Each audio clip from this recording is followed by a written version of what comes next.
You just blew all your money and all your time and your entire team's effort getting someone's attention that had no business actually buying from you ever. You spend all your time trying different hooks, different creative types, skimming Facebook ads library for new creative ideas. But let me ask you a question. Do you even know if it's working? How do you know if a creative is actually doing anything? How do you know if all the money and time you're spending on creative is making you any more money? Today, we're going to talk about creative and creative testing and creative iteration and why we want to make more of a certain type of creative versus another type of creative. Hi, I'm Gabe Wolf. I'm a consumer brand entrepreneur. Creative is king in the advertising world and is key to your success. But how do you know if you're making the right types of creative and the right quantity of creative each and every week? Today, we're gonna dive into key factors on how to determine what creative is doing what in your funnel and for your users. This is gonna help you understand how to make better creative and how to support actual customer acquisition instead of just swapping out one creative for another. Let's dive into the key indicators as to why a creative is actually working for you or when a creative should be cut down and never made again. To understand creative is to understand how it's distributed.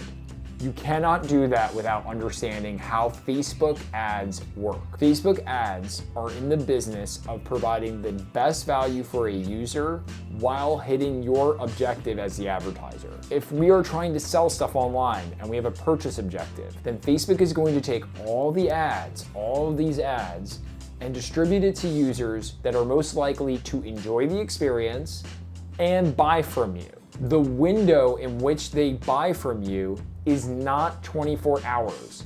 And if you focus the campaigns to be on a 24-hour click, and I've seen it done and it destroys businesses. If you tell campaigns to only focus on ads that are gonna get a user to buy today, you are never going to expand the reach of your business. I've seen this done in multiple accounts. The reason why I'm even talking with that brand is because they have said that they've lost all new customer reach in the past 30 days. Facebook's strategy is to show your ad to people who are most likely to buy from it and still have a positive experience on the platform. When you set up a campaign and you create multiple different creatives, which is what you're likely doing if you're this far into the video, you are telling Facebook, hey, these are all the creatives I want you to spend behind, and then I want to evaluate which one is the best.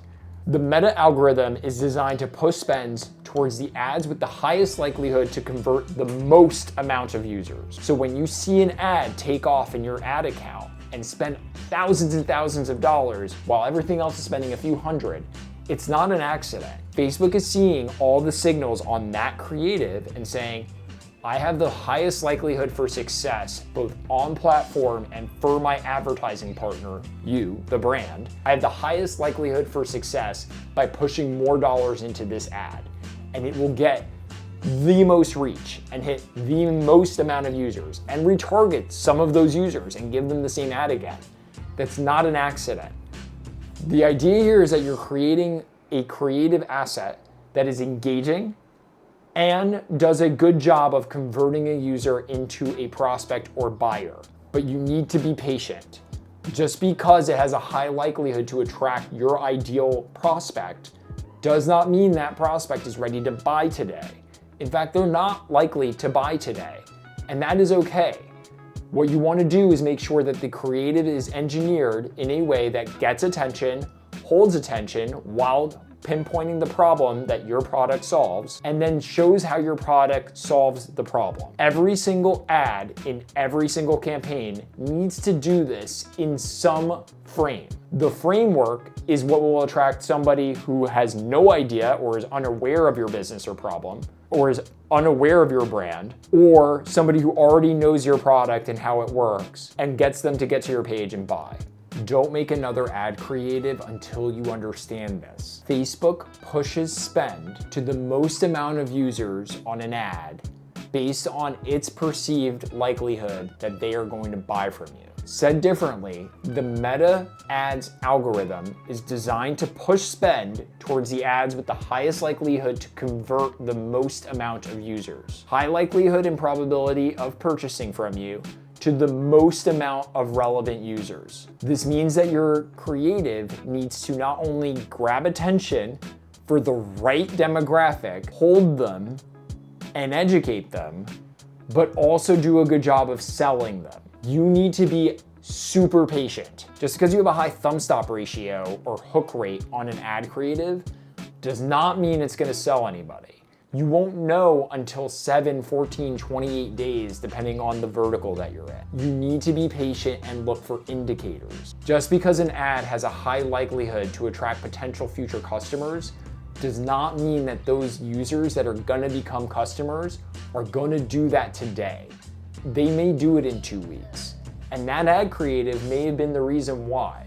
But you won't know that if you turn off the ad with the most spend and the fewest conversions after 24 hours because the ROAS doesn't look good. Meta is your business partner in direct to consumer. Your business partner, Facebook ads, has a vested interest in making sure its platform doesn't become a garbage dump. You, as its business partner, need to provide it with creatives that actually create more value and engagement on the platform. Engagement is the most critical metric for any ad because without it, your ad will not reach people in an effective and efficient manner. The algorithm is scoring your ads every single millisecond based on how much interest they generate. And how do we measure interest on Facebook and Instagram? Likes, shares, comments, amount of seconds spent watching the ad, the number of people that thumb stop or stop their scroll or stop their reel when they see the ad.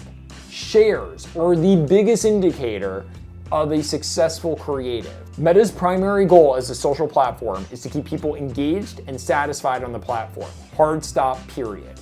If a user sees your ad and quits the Instagram app, meaning they see your ad and that's the reason, that's the last thing that they did before they close the Instagram app, Instagram is gonna penalize you as an advertiser. Why? Because you just closed the app for them. You just prevented Instagram and Facebook from delivering more ads to a user. You just stopped their revenue flow. So if you are creating ads that are of poor quality and poor engagement, causing a user to stop using the platform or to stop engaging with the platform, Meta can't get any more revenue from that user. So the first thing you need to understand is that you are in a partnership with Facebook ads to create the most engaging and valuable ad possible for a user that both satisfies their goal as an advertising platform to get more engagement, because that is what they are selling, and your goal as a business to convert users into customers. When we create ads, our goal is to make sure that the ad audience fits inside of our audience. Because in reality, you don't have one target demographic. You have a big circle of potential customers that may buy from you for a specific reason or two. Our job as advertisers, specifically on the creative side, is to make sure that we create enough ads that we are filling in all of this circle, and that some of these ads are gonna start to overlap in terms of the audience that we're trying to cover. This is what that looks like. We have our audience, this will focus. We have our audience, and then we have all these ads inside, and they're trying to compete for the attention of every other vertical going after those different sub-pockets of the audience. It's important to understand that every single ad has its own audience. Every ad has its own audience, and the ad audience fits inside of the total addressable market for your brand.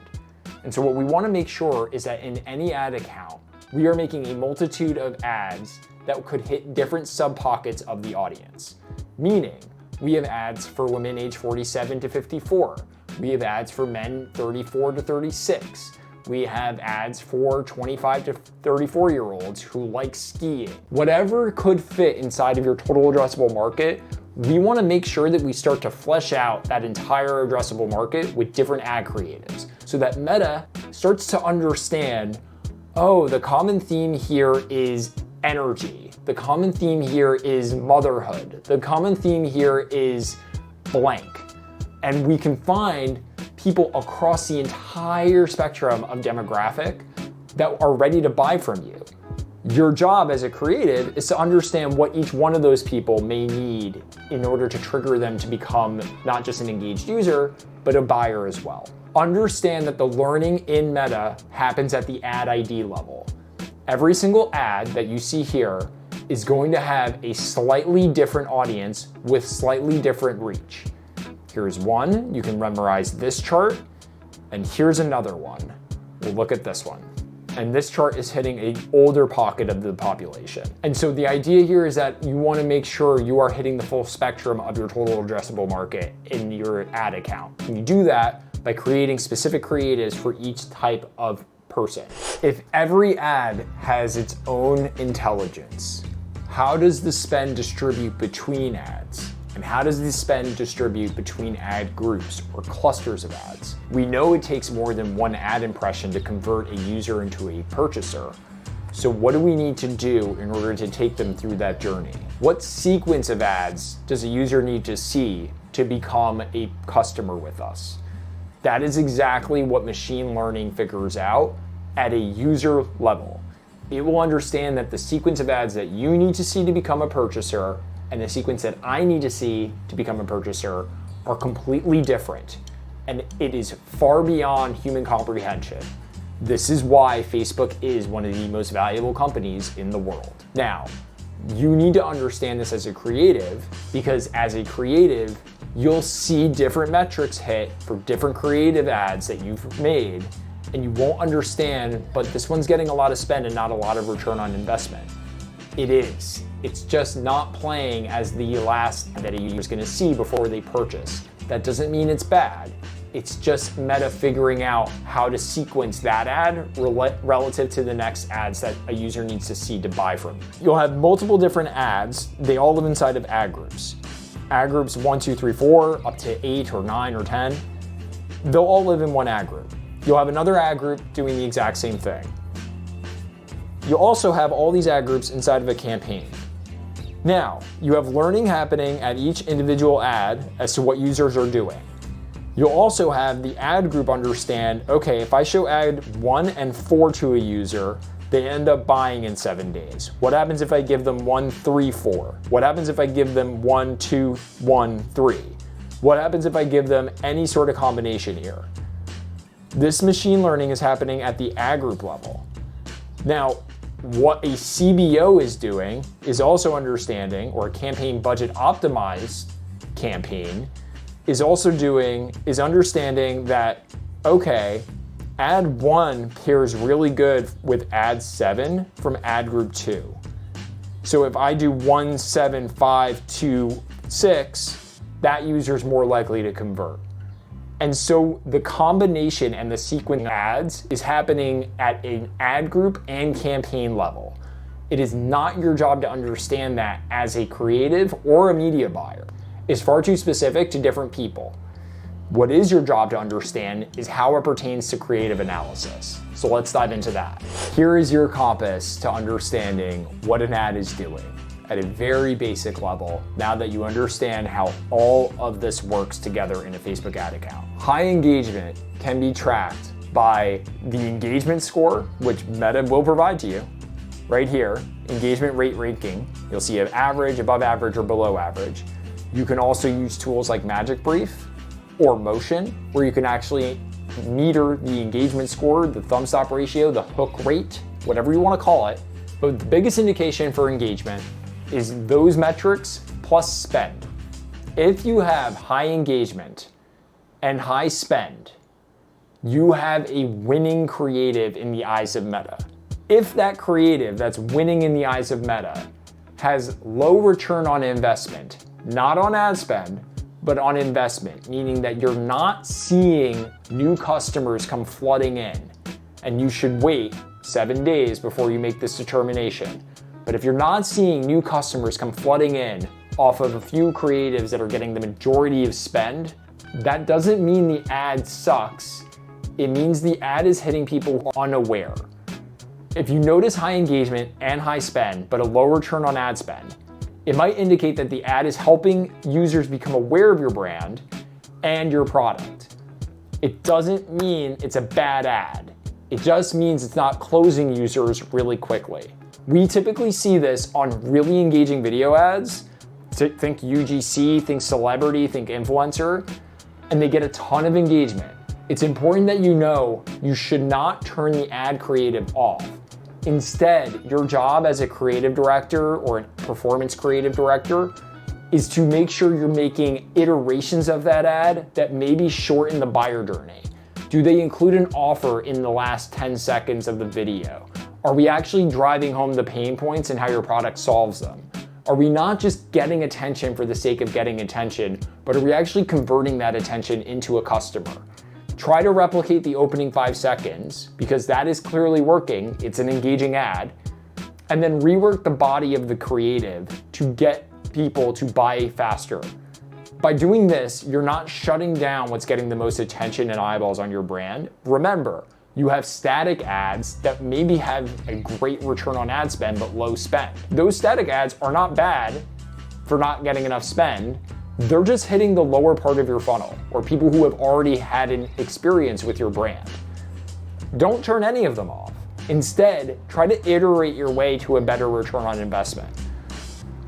Now you can do this by making more of the same ad, or taking the same format of the ad and recreating it for a different sub-pocket of your demographic.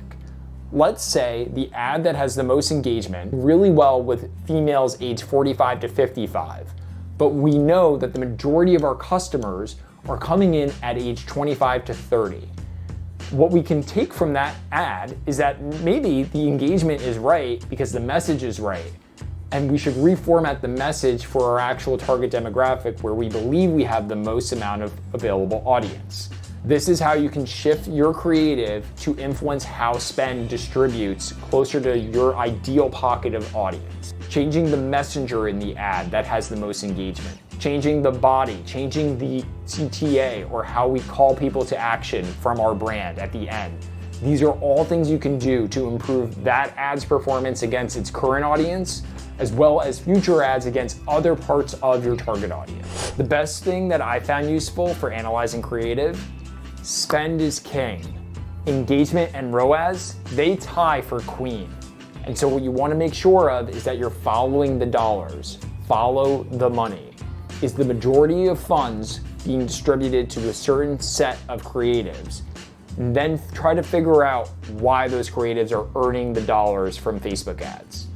By continuously analyzing and optimizing your creatives, you will be able to unlock more and more audience to mine consumers from. So go ahead, keep testing, and keep being creative out there so you can go dominate your market. That's it for today. I hope you found this valuable. If you did, please like and subscribe. If you didn't, leave me a little frown emoji in the comments. There's no wrong answer. I'll see you in the next.